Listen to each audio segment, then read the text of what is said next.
बिस्मिल्लाहिर्रहमानिर्रहीम। अस्सलाम वालेकुम डियर स्टूडेंट्स।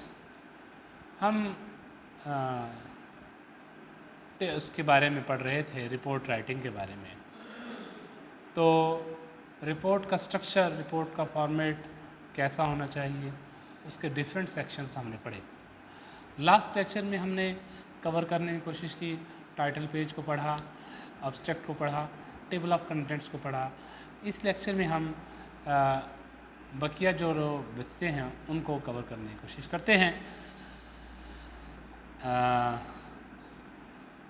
हमारा फोर्थ सेक्शन है इंट्रोडक्शन का। इंट्रोडक्शन में कहते हैं कि 3 कंपोनेंट्स होते हैं बेसिकली, जिनको हम अमूमी तौर पर इन कंपोनेंट्स को विदाउट हेडिंग मेंशन करते हैं। यूजुअली विदाउट हेडिंग हम इसको मेंशन करते हैं। इंट्रोडक्शन के जो कंपोनेंट्स हैं, जैसे कि उसने 3 कंपोनेंट्स लिखे हुए हैं, बैकग्राउंड, पर्पस और स्कोप। विदाउट हेडिंग इनको यूज़ कर लिया जाता है। तो बैकग्राउंड में क्या चीज़ लिखी जाएगी? कहते हैं which describe events leading up to the existing situation, कि वो कौन से मराइल थे, वो कौन सी सिचुएशंस थी,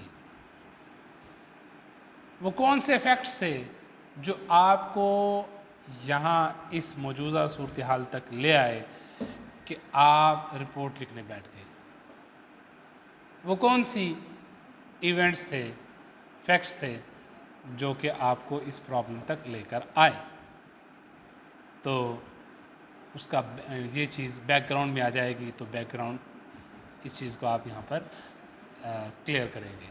what projects have been done previously, कौन से प्रोजेक्ट्स मुतलका आपके टॉपिक से मुतलका, मौजूदा प्रेजेंट टॉपिक से मुतलका कौन से टॉपिक्स थे जो प्रीवियसली हुए, कंडक्ट किए गए।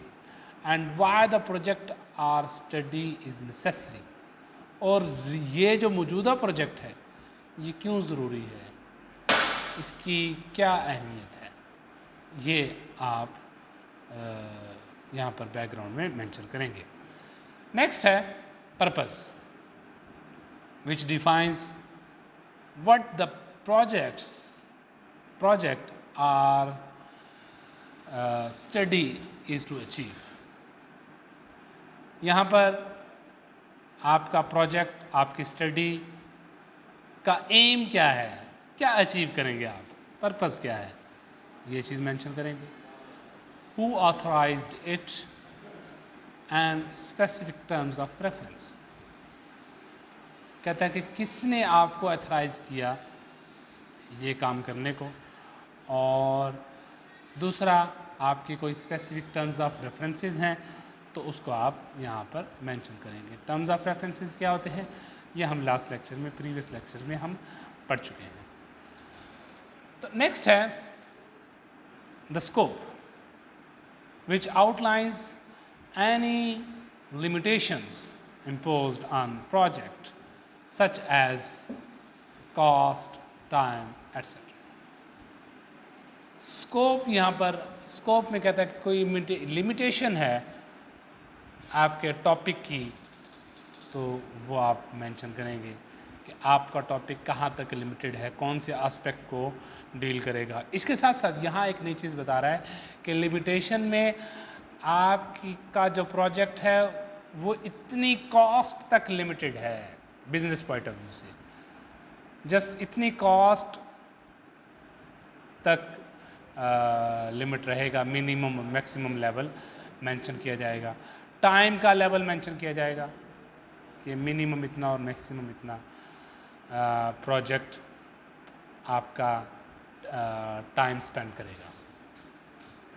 नेक्स्ट है हेडिंग, बॉडी। बॉडी में क्या चीज़ें आएंगी? बॉडी में एक तो मेथोडोलॉजी आ जाएगी, और इसके साथ साथ मेथोडोलॉजी के अलावा आप यहाँ पर लिटरेचर रिव्यू वो मेंशन कर सकते हैं अगर कोई है तो, और इसके अलावा फाइंडिंग्स यहाँ पर डिस्कशन यहाँ पर आप लिख सकते हैं, इसमें इंक्लूड कर सकते हैं। तो यहाँ पर कहता है कि बॉडी जो है इट आंसर्स द क्वेश्चंस, ये आमूमी तौर पर सवालात के जवाब देती है। कौन से? Who, why, where, when, but, how. In a investigative report, it would consist of all informed required to convince the reader that the conclusion and recommendation are valid.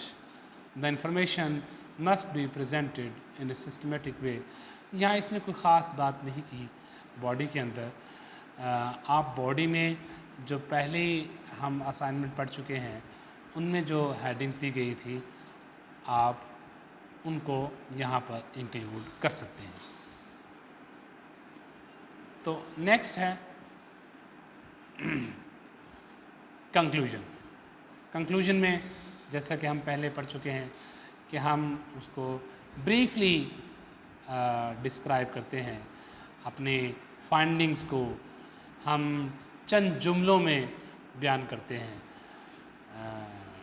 Finding को हमने फाइंडिंग की हेडिंग में detail में बताया होता है, यहाँ पर हम उसको शॉर्ट सा चंद जुमलों में बयान कर देते हैं। रिकमेंडेशन में हम तजावीज़ देते हैं,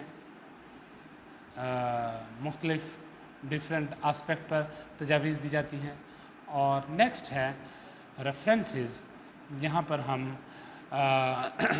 अल्फ़ाबेटिकल आर्डर में हरूफ तहज्जी के तरतीब से हम अपने तमाम सोर्सेज को जहाँ से हमने डाटा पिक किया होता है उसको हम यहाँ पर मेंशन करते हैं रेफरेंसेस को, और एपी स्टाइल में लिखते हैं।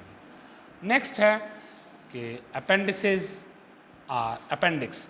अपेंडिक्स जो है ये सिंगुलर है, अपेंडिसेस ये इसका प्लूरल है।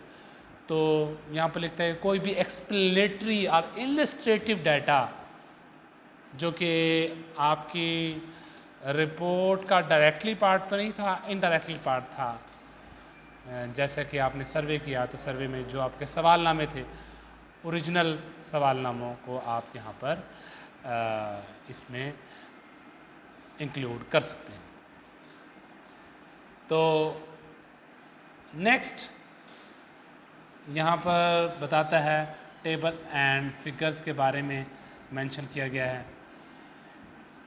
यह मैं आपको पहले से बता चुका हूँ कि टेबल्स और फिगर्स में क्या क्या चीज़ें हम लिख सकते हैं। अगर आपने कोई टेबल वगैरह ऐड किए हैं तो आप उनको किस तरीके से ऐड कर सकते हैं, यहाँ पर उसी चीज़ का इसने जिक्र किया है।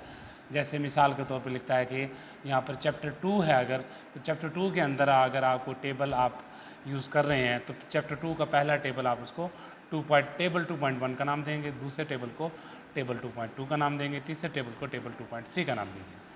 तो दूसरे चैप्टर के अंदर जस्ट 3 टेबल हैं, पहले चैप्टर में कोई टेबल नहीं, तीसरे चैप्टर में कोई टेबल नहीं, और फॉर एग्जांपल चौथे चैप्टर में कोई टेबल है तो वहाँ आप उसको 4.1 का नाम देंगे, 4.2 का नाम देंगे।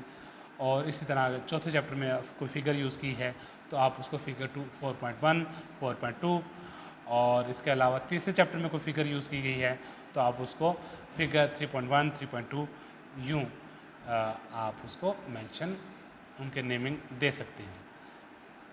तो उसी तरीके से फिर आप उसको शुरू में ऐड करेंगे। यहाँ पर फ़ॉन्ट्स और स्पेसिंग के बारे में जिक्र किया गया है कि फ़ॉन्ट क्या होगा और स्पेसिंग क्या होगी।